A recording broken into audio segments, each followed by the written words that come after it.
¿Puede un amor nacido entre el aroma de azahar y el yunque de un platero sobrevivir a la sombra de la tiranía? En la Sevilla de finales del siglo XVIII, donde el Guadalquivir susurraba secretos milenarios y la Giralda se erguía como un faro de fe y poder, Mateo, un joven orfebre de Triana, y Helena, una muchacha de ojos como aceitunas maduras de un pueblo del Aljarafe, tejían su cariño en encuentros robados, tan dulces y efímeros como el aroma de los jazmines en una noche de verano. El taller de Mateo, encalado y humilde, se acurrucaba en una de esas callejuelas laberínticas donde el sol apenas se atrevía a entrar.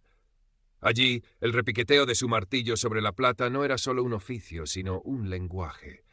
Cada golpe era una sílaba de amor por Helena, una promesa de futuro, un desafío mudo a la rigidez de un mundo que rara vez permitía que un artesano sin linaje aspirase a la felicidad junto a una campesina, por más hermosa y virtuosa que ésta fuera. Mateo, de 24 años, poseía la complexión fuerte de quien moldea el metal con sus manos, pero su mirada, inteligente y observadora, revelaba una mente ágil, un espíritu que anhelaba más que la simple subsistencia.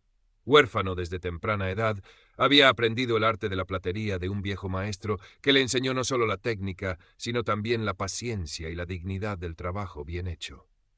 Una pequeña cicatriz casi imperceptible en su mano izquierda, recuerdo de la quemadura de un soplete mal manejado en su aprendizaje, le recordaba constantemente el precio del descuido y, por extensión, el peligro de desafiar a los poderosos sin la debida cautela. Helena, con sus 20 primaveras, era la alegría de su pequeña aldea enclavada entre olivares y viñedos. Su cabello, negro como el ébano, caía en cascada sobre sus hombros, y sus ojos oscuros, a menudo chispeantes de alegría, podían también reflejar una profunda fortaleza interior. Se movía con una gracia natural, como si sus pies conocieran cada sendero y cada secreto de la tierra que la vio nacer. Vestía con la sencillez de las mujeres de campo, sayas de colores terrosos y un pañuelo bordado que recogía su pelo cuando ayudaba a su familia en las labores del campo. Su voz, al cantar las viejas coplas de su tierra, tenía la dulzura de la miel y la melancolía del atardecer. Su familia, como tantas otras, vivía bajo la constante amenaza de las deudas y los caprichos del terrateniente local, don Rodrigo de Guzmán y Mendoza. Don Rodrigo era la personificación de la arrogancia y la crueldad. Un hombre de unos 50 años, corpulento, de rostro congestionado por los excesos y ojos pequeños y rapaces que parecían devorar todo lo que miraban. Su linaje, aunque pregonado con orgullo, era más bien modesto, pero había amasado una considerable fortuna en la región a través de la usura, el acaparamiento de cosechas en tiempos de escasez y la explotación de los campesinos. Su palacio en el barrio de Santa Cruz, con sus patios cuajados de flores y sus salones repletos de plata y terciopelo, contrastaba brutalmente con la miseria que a menudo sembraba a su alrededor. Se decía que su bastón con empuñadura de plata no solo le servía de apoyo, sino también para señalar con desdén o, en ocasiones, para golpear. El amor de Mateo y Helena florecía en la clandestinidad. A veces se encontraban en el bullicioso mercado del Arenal, donde Helena vendía los productos de su huerta, otras en la quietud de un sendero bordeado de adelfas, camino de su aldea. Sus manos se rozaban con timidez, sus miradas se buscaban con anhelo. Hablaban de cosas sencillas, la cosecha, el trabajo de Mateo, los sueños de un pequeño hogar donde el miedo no tuviera cabida. Mateo le regalaba pequeñas joyas de plata que él mismo labraba, una flor, una mariposa, símbolos de un amor puro y frágil. La sombra de don Rodrigo, sin embargo, se cernía cada vez más opresiva sobre la aldea de Helena. El terrateniente, encaprichado con la belleza de la joven, o más probablemente con las fértiles tierras que su comunidad trabajaba comunalmente desde tiempos inmemoriales, comenzó a aumentar sus exigencias. Primero fueron impuestos abusivos, luego la obligación de trabajar gratuitamente en sus fincas durante la recolección. La comunidad, empobrecida y temerosa, apenas podía cumplir. Un día, la noticia llegó como un rayo en cielo sereno. Don Rodrigo reclamaba las tierras comunales, alegando antiguos derechos y deudas impagadas. Para presionar, y con la complicidad del corrupto alguacil del partido, ordenó el arresto de Pedro, el padre de Helena, un hombre honrado y respetado, acusándolo falsamente de instigar a la rebelión y de robar ganado de la hacienda. La desesperación se apoderó de la aldea. Helena, con el corazón encogido, corrió a Sevilla en busca de Mateo. Lo encontró en su taller, el rostro sombrío, el martillo inmóvil sobre el yunque. «¡Mateo, se han llevado a mi padre!», exclamó con la voz quebrada por las lágrimas. «Don Rodrigo lo acusa de crímenes que no ha cometido. Quiere nuestras tierras, quiere arruinarnos». Mateo sintió una oleada de furia impotente. Abrazó a Elena, tratando de transmitirle una calma que él mismo no sentía. «Tranquila, Elena, mi amor. Haremos algo. No pueden salirse con la suya». Juntos, acompañados por algunos ancianos de la aldea, acudieron al corregidor de Sevilla. Era un hombrecillo enjuto, de mirada esquiva, que los escuchó con mal disimulada impaciencia. Tras revisar unos papeles y aceptar una pequeña bolsa de monedas que don Rodrigo seguramente le había hecho llegar, declaró que el arresto de Pedro era legal y que las reclamaciones del terrateniente sobre las tierras parecían tener fundamento. «La ley es la ley», sentenció, lavándose las manos. Intentaron apelar a otras instancias, pero en todas partes encontraron puertas cerradas o manos extendidas esperando sobornos que no podían satisfacer. La red de influencias de don Rodrigo parecía alcanzar todos los rincones de la administración.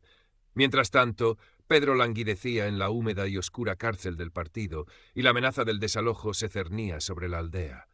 Don Rodrigo, envalentonado, visitó la comunidad. Llegó a caballo, seguido por sus secuaces, su rostro una máscara de desprecio. «Habéis desafiado mi paciencia», bramó, su voz resonando entre las casas humildes. «Esas tierras son mías y vuestro líder pagará por su insolencia». «Y tú», dijo, clavando sus ojos lascivos en Elena, que se había adelantado para proteger a su madre, desolada, «quizás podrías mostrarte más complaciente. Un servicio en mi casa podría aliviar la situación de tu padre». La insinuación era tan vil que Elena sintió náuseas. «Jamás, miserable», gritó, su voz temblando de rabia e indignación. «Preferiría morir antes que servirle». Don Rodrigo soltó una carcajada cruel. «Orgullosa, ¿eh? Ya veremos cuánto dura ese orgullo cuando no tengáis ni un techo bajo el que cobijaros». Se acercó amenazadoramente al anciano alcalde de la aldea, un hombre frágil pero digno. «Tú, viejo, ¿vas a seguir apoyando esta estupidez?». El anciano, aunque temblaba, se mantuvo firme. «Estas tierras son de nuestros padres y de los padres de nuestros padres. No tenemos a dónde ir». La furia de don Rodrigo estalló. Levantó su pesado bastón con empuñadura de plata, dispuesto a descargar un golpe sobre el anciano. En un acto reflejo, Elena se interpuso, extendiendo su mano para proteger al viejo. El bastón cayó con fuerza sobre su mano derecha. Un grito de dolor se ahogó en su garganta. La piel se rasgó, la sangre brotó, y sintió un dolor agudo que le recorrió todo el brazo. Mateo, que había seguido a don Rodrigo a distancia, oculto entre los olivos, presenció la escena con el corazón helado. Vio a Elena caer de rodillas, sujetándose la mano herida, el rostro pálido, pero los ojos aún desafiantes. La rabia lo consumió, una rabia fría y profunda que se mezclaba con una desesperación abrumadora. Quiso correr, enfrentarse a aquel monstruo, pero sabía que sería inútil, que solo empeoraría las cosas. Don Rodrigo, satisfecho con su demostración de poder, se marchó con sus hombres, dejando tras de sí un rastro de miedo y dolor. Esa noche, en el taller de Mateo, mientras él curaba con torpeza pero con infinita ternura la mano herida de Elena, tenía una fea herida y varios dedos amoratados, quizás algún hueso fisurado, la decisión tomó forma en su mente. La vía legal estaba cerrada, la sumisión era impensable. Solo quedaba un camino, la astucia, el riesgo, la confrontación indirecta. «Elena», dijo Mateo, su voz apenas un susurro, «esto no puede seguir así. Ese hombre es un demonio, pero no nos vencerá. Te juro que no nos vencerá». La cicatriz que quedaría en la mano de Elena sería un recordatorio perpetuo de la crueldad de don Rodrigo, pero también de su propia valentía y de la promesa de Mateo. Desesperado, Mateo buscó el consejo de alguien en quien aún confiaba, el padre Javier, el párroco de Santa Ana, en Triana. Era un hombre de mediana edad, culto y compasivo, conocido por su discreción y su genuina preocupación por los más desfavorecidos, aunque a menudo se sentía impotente ante las injusticias del mundo. El padre Javier escuchó el relato de Mateo con el ceño fruncido, sus ojos reflejando una profunda tristeza. Conocía la reputación de don Rodrigo. «Hijo mío», dijo con voz grave, «te enfrentas a un enemigo poderoso y sin escrúpulos. La justicia de los hombres a menudo es ciega o está comprada». Mateo apretó los puños. «Pero tiene que haber una forma, padre. No puedo quedarme de brazos cruzados mientras destruye la vida de Elena y de su gente». El sacerdote guardó silencio por un momento, sus dedos tamborileando sobre la vieja madera de su escritorio. Luego bajó la voz. Hay rumores, Mateo, rumores sobre ciertos negocios no del todo limpios de don Rodrigo. Contrabando de sedas y especias a través de Cádiz, evasión de los diezmos reales, usura desmedida. Cosas difíciles de probar. Además, añadió con un brillo de cautela en la mirada, se espera pronto en Sevilla la llegada de un visitador eclesiástico enviado directamente por el arzobispado de Toledo, con amplios poderes para investigar la conducta del clero y de ciertos laicos influyentes. Dicen que es un hombre recto, incorruptible. Una chispa de esperanza se encendió en el corazón de Mateo. Un visitador. Quizás esa era la oportunidad que necesitaban. Si lograban reunir pruebas contundentes de los crímenes de don Rodrigo y presentárselas a alguien con la autoridad y la voluntad de actuar. Padre, dijo Mateo, ¿cree usted que ese visitador escucharía a un simple artesano? Si lograban reunir pruebas contundentes de los crímenes de don Rodrigo y presentárselas a alguien con la autoridad y la voluntad de actuar. Padre, dijo Mateo, ¿cree usted que ese visitador escucharía a un simple? Si tus pruebas son sólidas y la causa es justa, ¿por qué no? Pero el camino será peligroso, Mateo. Don Rodrigo tiene oídos y ojos en todas partes. Mateo asintió, consciente del riesgo, pero la imagen de Elena, con su mano herida y sus ojos llenos de una mezcla de dolor y desafío, le dio fuerzas. Lo intentaré, padre, con su ayuda, si es posible. El padre Javier suspiró. Te ayudaré en lo que pueda, discretamente. Quizás pueda guiarte hacia algunos archivos parroquiales olvidados donde podrían existir registros de las tierras en disputa, o ponerte en contacto con otras víctimas de la usura de don Rodrigo que estén dispuestas a testificar, aunque sea anónimamente al principio. Así comenzó la peligrosa empresa de Mateo. Con la ayuda encubierta del padre Javier, empezó a rastrear los movimientos de don Rodrigo, a indagar en sus negocios, a buscar cualquier resquicio en su armadura de poder y riqueza. Su habilidad como orfebre, su ojo para el detalle y su paciencia infinita resultaron ser herramientas inesperadamente útiles. Aprendió a moverse por la ciudad como una sombra, a escuchar conversaciones en las tabernas, a descifrar miradas y silencios. Elena, a pesar de su mano herida que tardaba en sanar y del trauma sufrido, se negó a quedarse al margen. Su conocimiento de la aldea y de las redes de mujeres resultó crucial. Mientras Mateo investigaba en la ciudad, ella recogía testimonios entre los campesinos, documentaba los abusos, dibujaba mapas de las tierras que don Rodrigo había ido usurpando a lo largo de los años. La cicatriz en su mano, ahora una línea fina y pálida, era un acicate constante. Juntos, en secreto, iban reuniendo las piezas de un rompecabezas que mostraba la verdadera cara de don Rodrigo, la de un criminal sin escrúpulos. Consiguieron copias de antiguos títulos de propiedad que demostraban que las tierras comunales pertenecían a la aldea desde hacía generaciones. Encontraron pagarés con intereses usurarios firmados bajo coacción. Incluso descubrieron un libro de cuentas secreto, escondido en la sacristía de una pequeña ermita, cuyo capellán estaba a sueldo de don Rodrigo, que detallaba operaciones de contrabando y sobornos a funcionarios. Para obtener este libro, Mateo tuvo que usar toda su astucia, quizás incluso fabricar una llave maestra con la precisión de un orfebre para acceder al lugar una noche de tormenta. Cada prueba obtenida era una pequeña victoria, pero también aumentaba el peligro. Varias veces estuvieron a punto de ser descubiertos por los espías de don Rodrigo. Durante aquellos meses de tensión y riesgo, el amor entre Mateo y Elena se hizo más fuerte, más profundo. Ya no era solo la ternura de los encuentros robados, sino una complicidad forjada en la lucha compartida, un respeto mutuo por el coraje y la determinación del otro. Se apoyaban, se daban ánimos, compartían miedos y esperanzas. La adversidad, lejos de separarlos, los había unido con lazos indestructibles. Finalmente, la noticia se extendió por Sevilla. El ilustrísimo señor obispo don Alonso de la Vega, visitador eclesiástico del arzobispado de Toledo, llegaría a la ciudad para la festividad del Corpus Christi. Se alojaría en el palacio arzobispal y presidiría los solemnes actos religiosos. Era el momento. La víspera del Corpus, Mateo y Elena, con la ayuda del padre Javier, terminaron de compilar un detallado memorial con todas las pruebas reunidas, copias de documentos, testimonios jurados ante el párroco que se arriesgaba enormemente al hacerlo, el libro de cuentas robado. Todo estaba listo. El plan era arriesgado, Intentarían entregar el memorial al visitador durante la procesión, aprovechando la multitud y la confusión. El día del Corpus amaneció radiante. Sevilla entera se echó a la calle, engalanada con reposteros, flores y altares efímeros. El aire vibraba con el repique de las campanas, el olor a incienso y cera quemada y el fervor popular. La procesión, encabezada por la imponente custodia de plata de la catedral, avanzaba lentamente por las calles abarrotadas. En ella participaban todas las autoridades civiles y eclesiásticas de la ciudad, incluido don Rodrigo, con su aire de falsa piedad, y el obispo visitador, un hombre de rostro severo y mirada penetrante.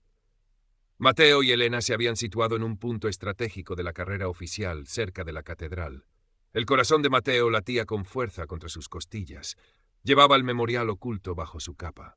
Elena, a su lado, pálida pero resuelta, apretaba un pequeño crucifijo de madera. El padre Javier, desde la distancia, les dirigió una mirada de ánimo.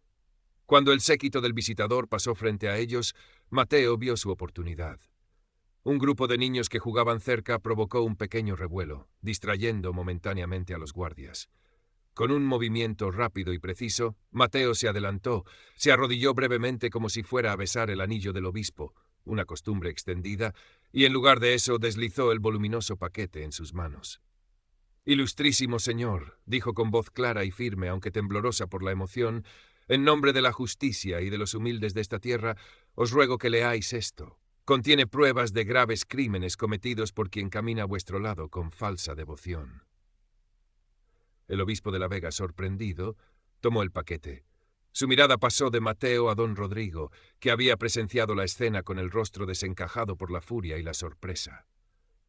Antes de que don Rodrigo pudiera reaccionar o sus hombres intervinieran, Elena dio un paso al frente. Con valentía extendió su mano derecha, mostrando la cicatriz aún visible. «Y esta, señor obispo», dijo con voz conmovida pero firme, «es la marca de su justicia, la justicia de don Rodrigo de Guzmán y Mendoza». El silencio se hizo denso, palpable, a pesar del murmullo de la multitud que no entendía bien lo que sucedía.